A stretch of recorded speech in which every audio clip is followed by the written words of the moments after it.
Alright, so you're out on your ride and your chain snaps. I am going to show you quickly how to reuse the pin and shorten your chain and get you home. So first thing you need to do is obviously pick your chain up off the ground or find it. The next thing I'm going to do is just remove these first two links. So what you want to do is have this link here opened up. So you have open end like that to match up to the closed end that got broken off.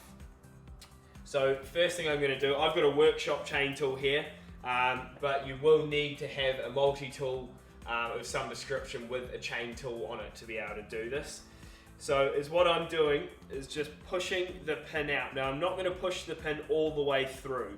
On here I'm also being sure this chain here has a direction, so I'm making sure that I'm pushing the pin to the outside of the chain. So on this Shimano chain it's where the writing is.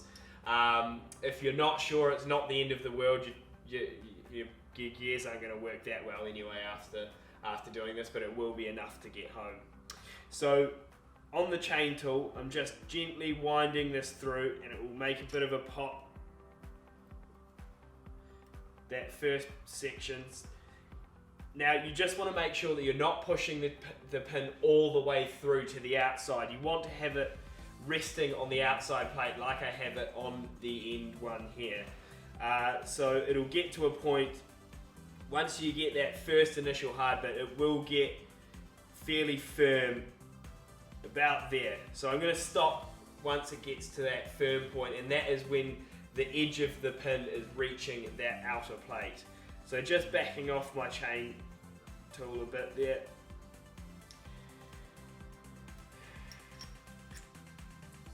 And wiggling it out like that. So there you go, you can see the pin is still in the outside plate there. So that is ready to go on your bike.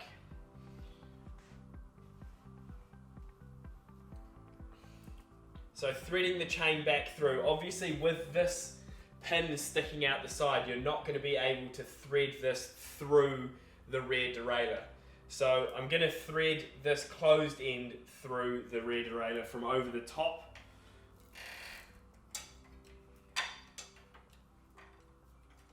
And dropping that through the front derailleur.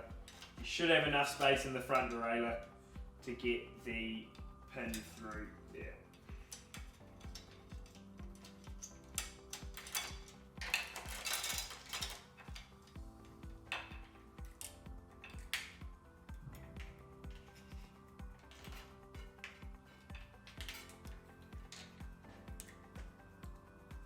Making sure that you're threading the chain through over the derailleur. Now there is a video again on how to get this chain in the right spot, but each derailleur is a little bit different.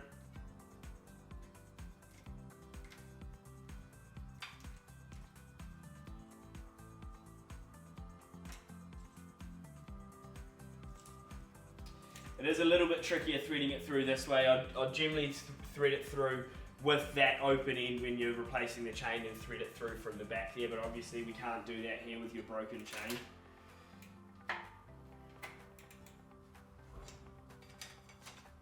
So now just leaving the chain at the front off the chain rings. You don't want to have this chain under any tension. You'll see if I put it on the chain ring, I'll have to pull it together. And that tension that the derailleur is going to put on the chain is going to make it really hard for you to get this pin going perfectly straight back through into the other link. So leaving it hanging off the chain rings at the front, I'm just going to get that and wiggle that in. Now there should be just enough of the inside edge of this pin sticking through that it will just hold itself in place there so you can get your chain tool ready.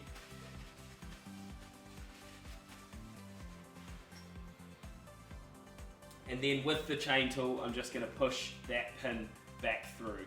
Now you want to have pretty much this pin sitting nice and flush with the outside of the chain plate. So the same as one either side, so you can just use any of the other pins for reference.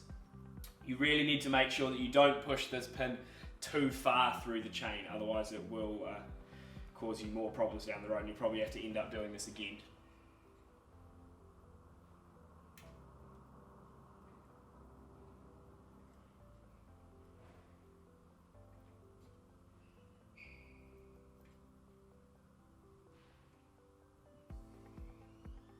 I'm about flush, and it gets quite firm there to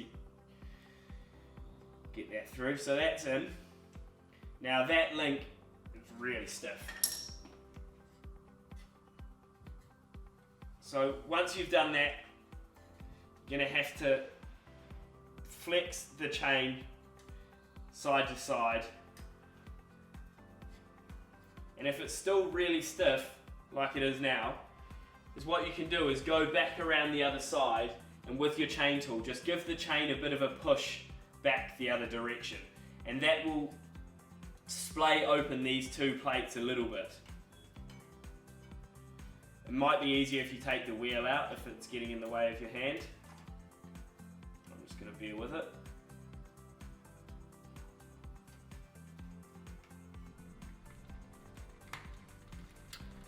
So now that that link there is freed up a little bit, you're pretty much ready to go home. Now it still is a little bit stiff. It's not ideal obviously, but it is going to be better than nothing. You do need to be really careful now that you've shortened that chain by a couple of links. You need to remember that if you go into any of the extremes of your gears, so in the big chainring especially, and using any of these ones higher up on the cassette, your 28, your 25, your 23, whatever you've got up there on your cassette, you really do not want to be crossing your chain over between those two big ones. You run a high risk of breaking your chain again, breaking your derailleur, or both. So you really do want to avoid that. As soon as you get home, take this chain off and replace it with a new one. Don't do any sprint, don't put too much load on the chain. Just nurse yourself home, because this is only a temporary fix. This is not recommended by a manufacturer to do this, so you really do need to be very careful if you do this. Alternatively, for your chain, you can buy quick links, which avoids you having that stiff link. It'll still shorten your chain and you'll still have the problems in the high up on the cassette, but installing a quick link and carrying one of those in your saddlebag is the best idea. So that is how to rescue your chain if it breaks out on your ride.